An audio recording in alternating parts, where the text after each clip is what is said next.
محرم الاحرام نیکی، اثار اور اللہ تعالیٰ کی رضا حاصل کرنے کا مہینہ ہے۔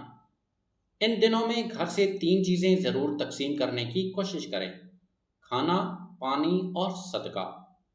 ضرورت مندوں کو کھانا کھلانا، پیاسوں کو پانی پلانا اور اپنی استطاعت کے مطابق صدقہ دینا بہت بڑی نیکی ہے۔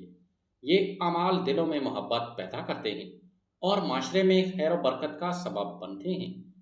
اپنے جوان بیٹے کو بھی نیک اعمال کی طرف راغب کریں اور اسے سورۃ یوسف یا سورۃ الاخلاص کی تلاوت کی عادت ڈالیں۔ سورۃ یوسف صبر، پاکیزگی اور اللہ پر بھروسے کا درس دیتی ہے، جبکہ سورۃ الاخلاص توحید اور ایمان کو مضبوط کرتی ہے۔